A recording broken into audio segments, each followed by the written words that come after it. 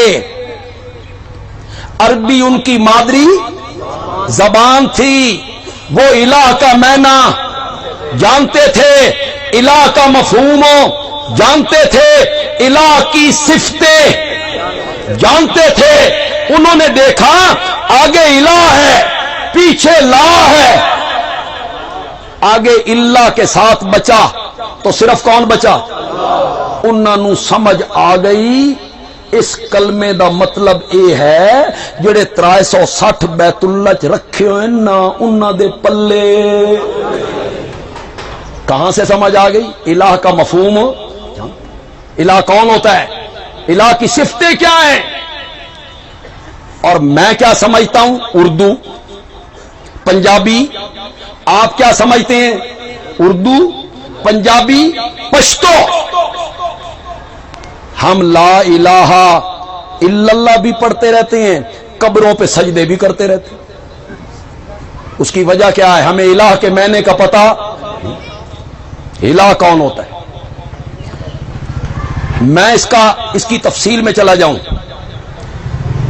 تو میں نے سرگودا میں مسئلہ الہ سمجھانے کے لیے 40 درس دیے تھے، جن میں بعض درس 1.5 گھنٹے کے تھے۔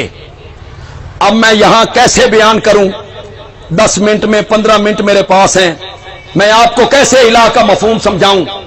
علماء سے سٹیج بھرا ہوا ہے، اجتماع میں بھی علماء ہیں، ہماری جماعت کے لوگ ہیں، حضرت شیخ القرآن مولانا غلام اللہ خان رحمت اللہ علیہ کراچی سے مہمان آ گئے، جمعے کا دن تھا، انہوں نے کہا شیخ آج مسئلہ توحید سناؤ، ہم کراچی سے آئے ہیں، مسئلہ توحید سننا چاہتے ہیں۔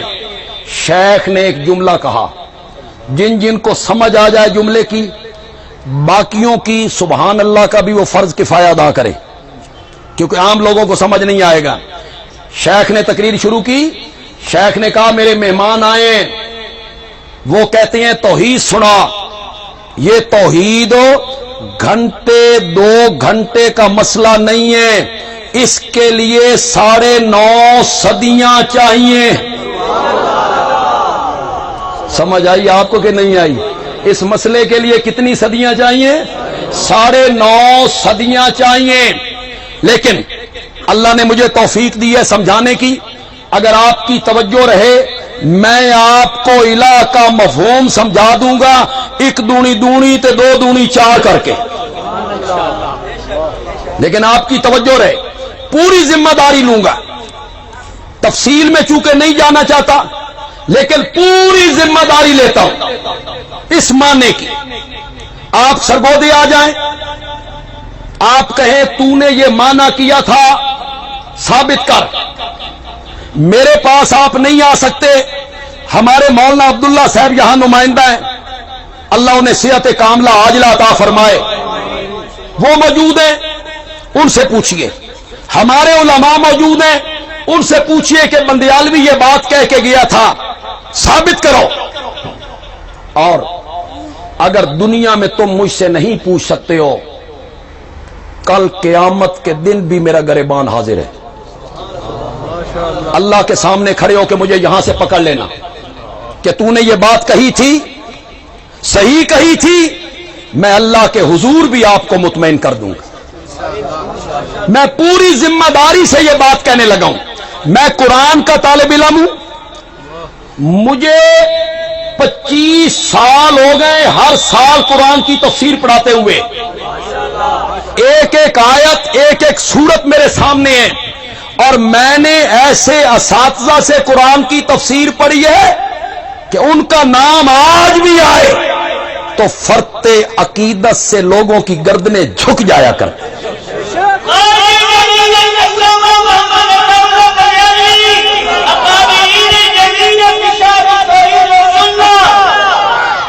شیخ القرآن مولانا غلام اللہ خان، میں پوری ذمہ داری لے کر بات کہنے لگا ہوں۔ دو صفتیں الہ میں پائی جاتی ہیں. میرے ساتھ بولیں گے آپ. دو صفتیں کس میں پائی جاتی ہیں؟ الہ کی دو صفتیں قرآن بیان کرتا ہے. جس میں یہ دو صفتیں مان لی جائیں اس کو کیا مان لیا؟ چاہے زبان سے کہے یا دو صفتیں کس کی ہیں؟ الہ کی. الہ کی بولو، زور سے بولو. دو صفتیں ہیں الہ کی، جس میں یہ صفتیں مان لی جائیں اس کو کیا مان لیا؟ چاہے زبان سے کہے یا نہ کہے. پہلی صفت، جس ہستی کے لیے یہ تعظیم کر رہا ہوں وہ مجھے دیکھ رہا ہے اور میں اس کو نہیں دیکھ رہا. یہ پہلی صفت ہے. وہ میرے حالات سے واقف ہے، باخبر ہے، عالم الغیب ہے، کوئی چیز اس سے مخفی نہیں ہے، عالم الغیب ہے. یہ پہلی صفت کس کی ہے؟ الہ کی. الہ کی کس کی ہے؟ جس میں مانی جائے گی اس کو کیا مان لیا؟ الہ مان لیا. وہ عالم الغیب ہے، میرے نظر و نیاز دینے کو جانتا ہے، میرے سجدے کرنے کو جانتا ہے، میری پکارے سنتا بھی ہے، میرے حالات کو جانتا بھی. پہلی صفت. دوسری صفت، وہ مالک ہے، مختار ہے، متصرف ہے، میرا نفع نقصان اس کے ہاتھ میں ہے، قادر ہے، قدیر ہے، مالک ہے، مختار ہے. کتنی صفتیں ہو گئی؟ زور سے بولو یار، پریشان ہو گئے؟ بات تو تھوڑی سی علمی ہو گئی ہے لیکن میں اس کو عوامی کر رہا ہوں. پہلی صفت کیا ہے؟ عالم الغیب ہونا. دوسری صفت کیا ہے؟ مختار کل ہونا. قادر ہے، قادر. اگر آپ کی توجہ تو ایک جملہ کہنا چاہتا ہوں. قادر ہے اور قادر بھی ایسا کہ چاہے نا تو مریم کی گود بغیر خامد کے ہری کر کے رکھ دیتا ہے.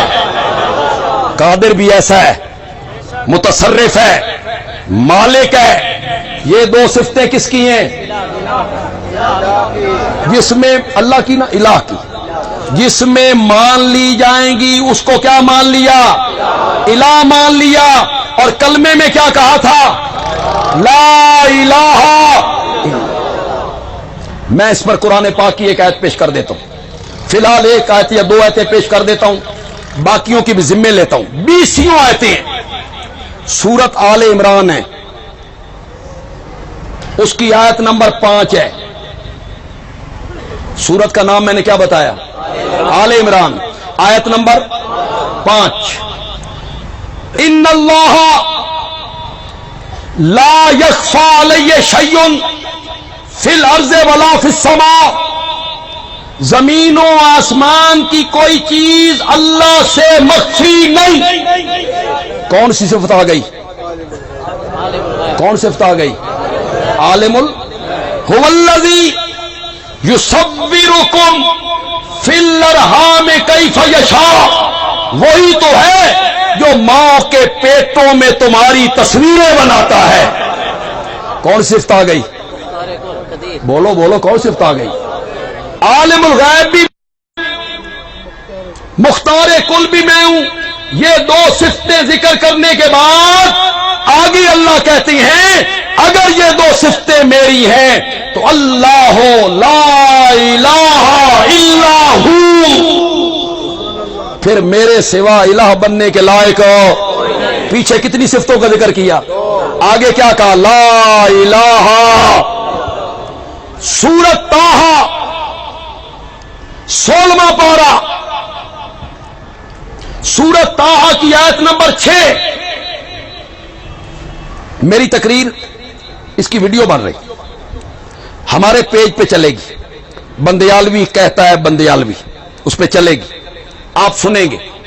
کئی لوگ سنیں گے، لاکھوں لوگ سنیں گے۔ جو آیت میں نے سورت آل عمران کی پڑھی ہے اور جو سورت طٰہٰ کی پڑھ رہا ہوں، اس کا ترجمہ بھی کروں گا۔ آپ اپنے گھروں میں جائیں، اپنی مسجد میں جائیں، ترجمے والا قرآن اٹھائیں۔ میرے ترجمے پر اعتبار نہیں کرنا، جس عالم کا ترجمہ آپ کے گھر میں ہے اٹھا لو۔ بندیالوی متعصب نہیں ہے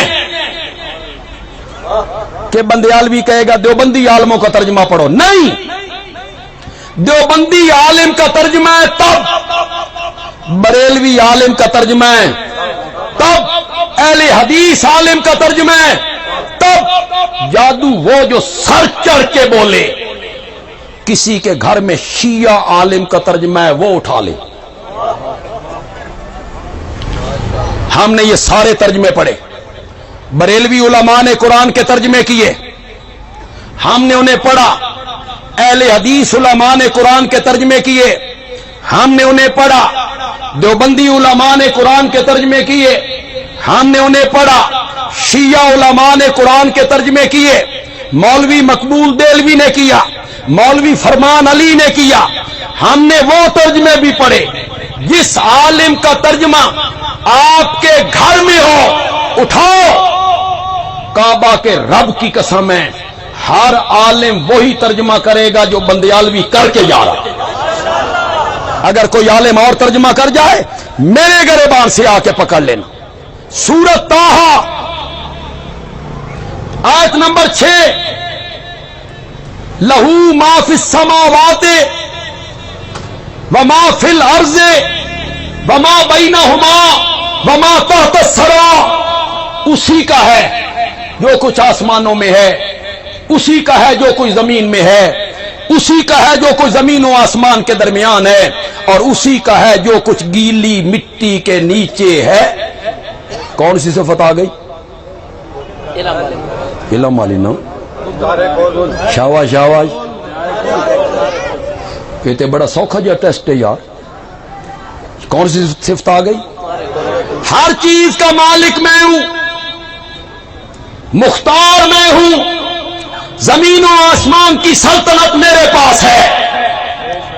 عالم الغیب وَإِن تَجْهَرْ بِالْقَوْلِ فَإِنَّهُ يَعْلَمُ السِّرَّ وَأَخْفَى، اگر تو زور سے بات کرے تو کیا فائدہ، وہ اللہ جس سے تو بات کر رہا ہے وہ تو دلوں کے بھید بھی جانتا ہے، وَأَخْفَى، اس سے بھی کوئی پوشیدہ چیز ہے تو اس کو بھی جانتا۔ کون صفت آ گئی؟ شاباش شاباش، کون صفت آ گئی؟ اہل علم لوگ ہیں، علماء بھی ہیں، میں چونکہ قرآن کا طالب علم ہوں۔ یعلم السر، سر کس کو کہتے ہیں؟ راز، بھید۔ راز کا کیا ہوتا ہے؟ راز بولو۔ بھید وہ ہوتا ہے جو آپ کے بیٹے کو پتا ہو، راز وہ ہوتا ہے جو آپ کی بیوی کو بھی پتا ہو، راز وہ ہوتا ہے جو آپ کے دوست کو پتا ہو، نہیں نا۔ راز وہ ہوتا ہے جو صرف مجھے علم ہے، میری اہلیہ کو نہیں، میرے بھائیوں کو نہیں، میرے دوستوں کو نہیں، اس کو راز کہتے ہیں۔ مولا یہ تو بڑی پوشیدہ چیز ہے، میرے دل میں ہے، میں جانتا ہوں، میرے سوا کو نہیں جانتا، تو اسے بھی جانتا ہے۔ وَأَخْفَى، اس سے بھی زیادہ پوشیدہ چیز ہو۔